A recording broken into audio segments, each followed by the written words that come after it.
Hello everyone and welcome to Knights Talk. I'm your host Rob Leonard. The Knights of Meaford, 2 games this past week. One they would like to forget and another one that they should always remember. So let's start with the one that they need to forget. That was on Thursday night at home to the Almaguin Spartan, and we have all the highlights from that one.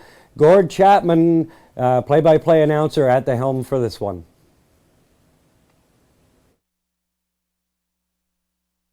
Puck comes inside with Knutson in the corner, forechecking in along the boards to Palvison. Back out to the blue line. There's the shot off the wall at the back in the goal crease. Another shot under the crossbar. It goes in. I don't think that's 70. It looked like 74. I think that, yeah, it is. I got him out of the lineup.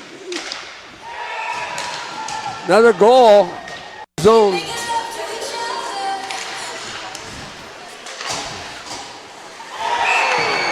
Another goal along the boards. Can't get control of it. Stanislavski. Nice pass in front. There's a shot. Oh! These guys are sick. Dumas missed it man at the blue line. 2-on-1. Magnuson at the blue line. There's the shot. Scores! Yeah. And there's a puck that just bounced off Edmonds and went off into the corner. Another shot, didn't puck in front. Edmonds, not a great stop, and they got it through him.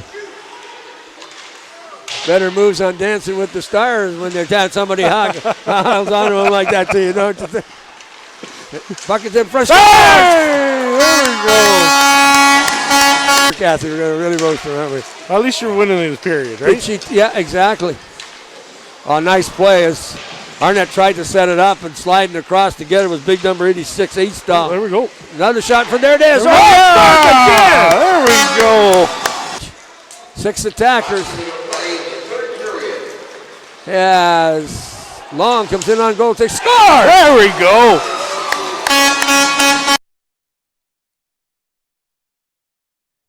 And as you can see, the Almaguin Spartans getting some revenge on the Knights for an earlier loss. The last time Almaguin was in Meaford, the Knights won by a score of 5-1. Almaguin wins this one, scoring 6 straight goals before the Knights finally woke up with about 5 minutes remaining in the third period. They put in 3, but hey, let's not talk about that one. All right, the boys certainly did learn something from that one. I was fortunate enough to be on the team bus for the game on Sunday in Bradford against the Rattlers. And, you know, a lot of the talk on the bus was about that game against Almaguin and what they needed to do to get things back on pace again. So one heck of a game. Meaford would come out on top by a score of 9-5. The Bradford Rattlers with the #1 offense in the league, but the Knights played one heck of a game. And scoring for the Knights in that game, Connor Anat, 3 goals, 2 assists. In the third period, Connor Anat had 2 breakaways on one shift. Unsuccessful on the first attempt, but the second goal went in. There were a lot of goals in this game that were highlight reel goals by both teams. It was really an entertaining game to watch. Also for Meaford, Cole McPherson with a pair of goals. Callum Queenan's dad was in the audience all the way from England to watch Callum play, and Callum didn't disappoint. He had a goal and 2 assists in that game. Ragnar Russ with a pair of goals, and Alexander Nazkov with a single. Now, the Knights trailed 2-1 after one period, but battled hard in the second, leading by a score of 5-4, but then outscored the Rattlers by 4-1 in that third period to win the game by a score of 9-5. Jack Edmonds, who has been a thorn in the side for the past 2 seasons for these Bradford Rattlers, or against the Bradford Rattlers, and he got the victory in goal. So let's now take a look at the league standings. It's winding down now. I think the Knights may have about 8 games remaining, if I'm not mistaken. And as you can see, Meaford with a slim lead, 2-point lead over the Bradford Bulls. They have to meet the Bulls twice more before the end of the season. We'll see that later on when we take a look at the upcoming games. New Tech still leading the way with 64 points. Last week, I think they only had like a 2-game bulge over Parry Sound, but now they've stretched that out now to a 5-point advantage. Bradford Rattlers sitting in third. South Muskoka, only 8 losses on the season, but they've got those 5 ties in there, and that can hurt you when it comes down to the final tallies.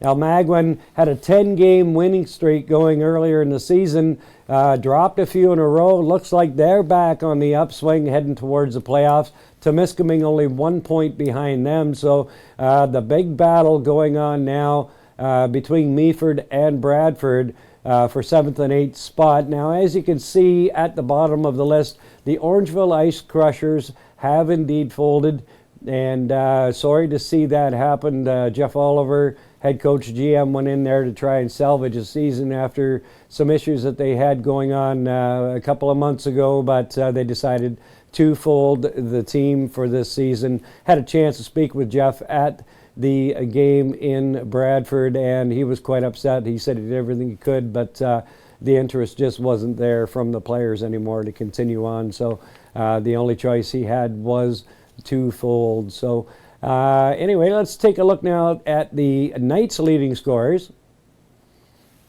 Connor Anat, as he has been all season long, 72 points, expanding on his lead over Alexander Nazkov. Nazkov with 31 goals, 23 assists, 54 points. Cole McPherson sitting there with 51 points. And we've got Kyle Stevens. Ragnar Russ has been on a tear lately. I think he scored about 7 goals, possibly 8 goals in his last 3 games. 34 points in 22 games. Will Vernon has made a jump there. He's got his 22 assists for 25 points. And a couple other defensemen in there with Connor Long and Harley Haggerty in the top 10 for the Knights. Now, if we could take a look at the upcoming games, not many left in this season. Thursday, January 26th. Now, that's going to be in Meaford against the Bradford Bulls, and it's going to be the annual Military Appreciation Night in Meaford. Looks like there's going to be at least 100 members of the military base in Meaford that will be there in full uniform to catch the game. Rogers will be there. We'll be there to tape the game, and it should be a great night. If you get a chance, come on out and be part of the festivities as we pay tribute to our military. Now, Saturday, tough game in Temiskaming starting at 8 o'clock. Then another tough one coming up on the next day, playing South Muskoka at 4 o'clock. So that's a tough weekend coming up for Meaford. Then the Bradford Rattlers are going to make a visit back in Meaford looking for some revenge.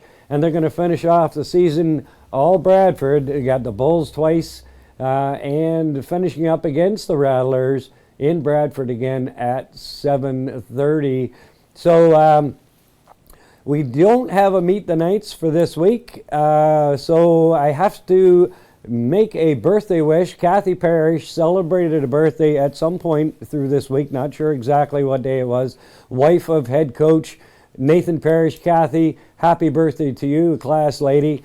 And I guess that's going to about do it for this week's show.